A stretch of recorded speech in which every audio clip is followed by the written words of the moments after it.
What's up guys, and welcome back to another episode of the Realistic Career Mode. This is episode number 3. And we start today's episode off returning to matters in the Premier League after our 1-0 victory over Braga in the Europa League in the last game, in the last episode, and more on that in just a moment's time. And heading into this game on the back of a really decent streak for us, unbeaten run I should say, after our thrashing against Chelsea. Since then, we've really picked it up, 4 straight clean sheets and 2 wins in our last 4 in all competitions as well. And heading into this game, 8 minutes before the break, I thought we'd open the scoring through Adama Traore getting his first goal for the season. Sadly though, it was ruled out for offside. Renato Sanchez though, I mean this guy already I can tell is probably going to be competing with Raul Jimenez for the Player of the Season award. He won the ball back inside our own half, goes coast to coast, sweats it across Traore, but sadly the goal is rightfully called out for offside. It was indeed very tight indeed. And 10 minutes after the restart, Burnley had their first chance of the game. Chris Wood, otherwise known as Chesnoy Gaming, my man Ches, holds off Nelson Semedo and drills it past Patricio to give Burnley the lead here, running all the way to Sean Dyche to celebrate as Turf Moor erupts. Happy place Turf Moor erupts as Burnley take the lead there, 1-0 to the Clarets. And soon after, a chance to double their lead as well. Just 8 minutes later, Wood plays it through to Matej Vidra down the right hand side. A quick little inside pass sees Robbie Brady play infield to Stevens, and as Wood takes a couple of touches here, he drags it back twice before finding Ashley Westwood, who drills it into the bottom corner and doubles Burnley's lead to make it 2-0. And that's one thing I'm finding on competitor mode as well in this year's FIFA. I like it a lot. It is of course a new feature for FIFA this year. It does make Legendary more challenging, which is great, because I often found at times Legendary was too easy in previous FIFAs, but the amount of drag backs the AI opposition players do is absolutely mental, and they are so hard to stop without fouling. But to a few minutes to go though, we had a chance to get back in the game and a lifeline and a glimmer of hope. The chance fell to the right man, but this kind of summed the game up for me really. Nice little ball inside to Raul Jimenez, our top scorer this year, but unfortunately blazed the ball way off target as he sliced it into the stands in what would eventually be our final chance of the game. So final score, Burnley 2, Watford 0, and our nice little undefeated streak and clean sheet streak is over there at the hands of the Clarets. And in midweek, taking on Watford, returning to matters here at Molineux, looking to bounce back in the EFL Cup round of 32. Well, do you remember in the last episode I was talking about how I'm struggling to score finesse shots in this year's FIFA? Well, I mean, this was just absolutely glorious and probably my favourite goal I've scored in FIFA this year. Nato down the right-hand side here, stepping in field after a couple of little skill moves, coming back outside the area after the heel-to-heel flick. I thought, why not just let fly? I can't find the space to open up and play the ball inside, and well, I'm so glad I did decide to pull the trigger here. This was absolutely glorious. It left Ben Foster with no chance. That goal would look good on his YouTube channel with the GoPro footage, no doubt about that, as Nato scored the only goal of the game in a very uneventful match separated by an amazing goal. Nato's first of the season, and again, what an absolute cracker that was there in a 1-0 victory to send us through to the last 16 of the EFL Cup, where we'll be taking on newly promoted Fulham. And I fielded the backup side for that game. I'll field the backup side for the Fulham game as well. The EFL Cup is not one bit important to me. The board don't care about it. I don't care about it. We've got bigger fish to fry. There's always so much football to squeeze in to a regular season, so I'll continue to field backup sides every step of the way. Still moving on, third game of today's episode, back to matters in the Premier League on the weekend. We will take on Ole Gunnar Solskjaer's Manchester United at home, and 32 minutes in, Bruno Fernandes will give the visitors the lead. I just can't stop this guy on this year's FIFA. He is so good as the Red Devils went in front. Right for the break, though, a great chance to respond. Nice football here as Ruben Neves released to Adama Traore, but David Hare makes the save at the near post as it is still 1-0 going into the break. In the second half an hour to go, still trailing by a goal to nil, but playing pretty well in this game. I thought it was pretty balanced, and we were unfortunate to be down by a goal. Renato Sanchez played a brilliant ball to the far post here after a lovely piece of control on the edge of the area, but unfortunately for the second time in 2 Premier League games, Adama Traore gets a goal disallowed. Once again, it's that Sanchez to Traore connection, linking up once more, but unfortunately definitely offside. This one a lot more clear cut than in the Burnley game, and the linesman gets it spot on. So it's still 1-0, playing pretty well though, feeling pretty confident with finding a level and not before long, but soon after that Manchester United would find themselves their second goal to give themselves a cushion. Great ball through to Anthony Martial, came out of Connor Cody to jockey him, went way too far out of position. Once Martial's released, we're never going to catch up there as the Frenchman doubled the lead for the visitors. With 5 minutes to go, we'll get ourselves a lifeline.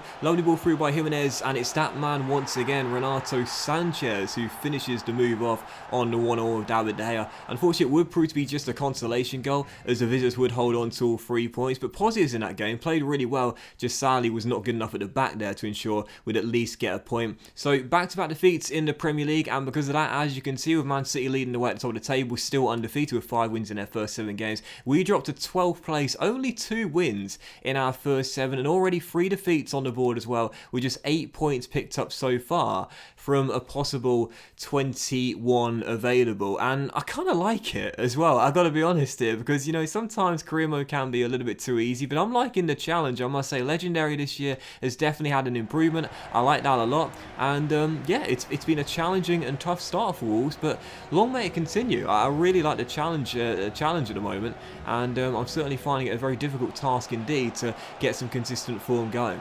Still, for the first game of October here, we will take on Elfsborg away from home in the second game of the Europa League group stage. However, this would prove to be our final game in Europe this year, and I want to explain why. I've decided to forfeit this competition because in the last episode I briefly touched on it. Wolves in real life are not playing in the Europa League. They finished in 7th in the Premier League last season. Ordinarily, that would give you European football next season, but because Arsenal won the FA Cup last year, they qualified for the Europa League in their place, and because this is a career mode I'm trying to keep as realistic as possible, I don't think it will be fair for us to be competing in a competition Wolves aren't playing in real life. So yeah, because of that, we're going to forfeit the Europa League. Again, it's a route to the Champions League, and by playing it we have an unfair advantage for this season, which I don't want, and again it is unrealistic as well, as Wolves aren't in the Europa League this year. As I mentioned before, I don't watch football nowadays, so I wasn't aware of this. I saw that Wolves were in the Europa League group stage at the start of the career mode when you loaded up, so I assumed they were in it this year. That's my fault for not realising it. I saw the group tables when I googled it, Besiktas and Braga, and I think it was a Slovakian side as well. I didn't realise that was last year's Europa League group, so yeah, that's my bad. But what we'll do is we'll forfeit the competition. We'll have those 2 games as sort of like fantasy games, what could have been in our head, for example. But yeah, we'll forfeit the Europa League from here on out. I won't play any more games, and I won't show you any more footage as well. We'll end our European progress there, because again, the most important thing about this career mode is we keep it realistic. It would not be realistic to be playing in a competition Wolves aren't playing in real life, and have the unfair advantage of that being a possible route to the Champions League as well. Hopefully that will make sense. So for our following game here, back in the Premier League for a West Midlands derby, as we will take on West Bromwich Albion away at the Hawthorns, newly promoted to the Premier League here. Heading into the game, Raul Jimenez hasn't been amongst the goals of late. He slowed down a little bit. However, this was a lovely goal here from our number 9. Nice little dummy to sell his man, and a great finish into the top corner past Sam Johnson as well. And I love the celebration as well, that Alex Morgan sipping the tea, Kermit sipping the tea celebration, so cool there, as the Mexican makes it 1-0. I think that's a new celebration for this year's FIFA. Anyway, Wolves in front, and with 21 minutes to go, we're the far better team in this game. West Brom still yet to win, I believe, to start the season off, and Adama Traore would make it 2-0 here, and finally get his first goal of the season. You can see the relief on his face there as he collapsed to the ground. Finally gets his first goal of the season. 2 straight disallowed goals in his last 2 Premier League games, and this one was not going to be taken away from him. So Traore wraps up the points with 20 minutes to go. West Brom 0, Wolves 2, and back on track as well. Back-to-back defeats in the Premier League, needed a response, and we got it there with a good victory in a rival game as well. And following that, this was probably one of the most uneventful games of FIFA I've played so far, taking on Spurs here at home. Incredible point, incredible clean sheet as well, back-to-back clean sheets too in the Premier League against Jose Mourinho's side. But my goodness gracious me, that Eric Lamela shot was the only thing that happened in a very, very uneventful game. Regardless, I'll take the point heading into our following game away on the south coast against Brighton, Graham Potter's Brighton, away at Amex Stadium here. And 21 minutes into this game, we will get ourselves a real helping hand from the referee. And you know, after the 2 disallowed goals we had, both of those decisions were correct. All I'm going to say is this was an absolutely shocking decision. Answer on a postcard, why is this a penalty? Tariq Lamptey, the former Chelsea youngster, is the guilty party. Apparently, But I don't know what he did. Renato Sanchez must have sold it well, because I have no idea why that was a penalty. Absolutely shocking. I guess we'll chalk it up to VAR being useless. But regardless, penalty for Wolves. In the olden days, I would chip those penalties which were debatable, contentious, or quite simply wrong down the middle. But people started complaining about me doing that and saying that I should just try and score them instead. So, yep, I tried to score that one, and we did. Raul Jimenez puts it into the top corner as we get ourselves in front. And in the second half, still leading by 1, playing pretty well and playing some really nice football, I must say, and that was the case for our second goal as well. 7 minutes after the restart, that man, once again, he is already a fan's favourite at Molineux. Renato Sanchez makes it 2-0, wrapping up a lovely team move there as he doubles our lead. And with 22 minutes to go, once again, he is just the heartbeat of this team. Lovely little flick to set up the break, goes on the counter with a few shirts in support, rolls it through to Jimenez for his second goal of the game. There's the Mexican bags his third goal in 2 games. But really, it was a Renato Sanchez once again, starting that move off and getting the assist as well. He is just too good, and I said it earlier, those two are going to be our players of the season, and I can already tell that even so early on to the season. They are both absolutely incredible. Sanchez looking like an amazing signing. You know, Ferro's been alright, haven't seen much of Gaza yet, but Sanchez is just absolutely sublime, man. I got to say, of all the players I've used in this year's FIFA so far, he's probably my favourite. I love using him. Still, for our penultimate game of today's episode here, we'll take on Fulham at Craven Cottage in the last 16 of the Carabao Cup. Touched on it after our progress against Watford earlier on in the episode. I was going to field a weakened side for every game in the Carabao Cup this year, and this one was no exception as well. A chance to reach the last 8, but I did not mind one bit. We had far bigger games coming in the Premier League, and 22 minutes in, we were already 2 goals down and certainly going to lose as well. A quick fire double from the former Rangers striker Alfredo Morelos dumped us out of the cup in that one. Wasn't really too fussed about it though, because this game was far more important. Final game of today's episode, league leaders Manchester City, as Pep Guardiola's side would travel to Molineux for a massive game here. Right now sitting top of the table and still undefeated as well. I needed my fully fit first 11 all raring to go for this one, and half an hour in, golden chance to take the lead early in this one. Nelson Semedo plays a 1-2 with Adama Traore into that man Sanchez. There's Raul Jimenez who strikes it into the back of the net, but goal disallowed for offside for the 3rd time in today's episode. But once again,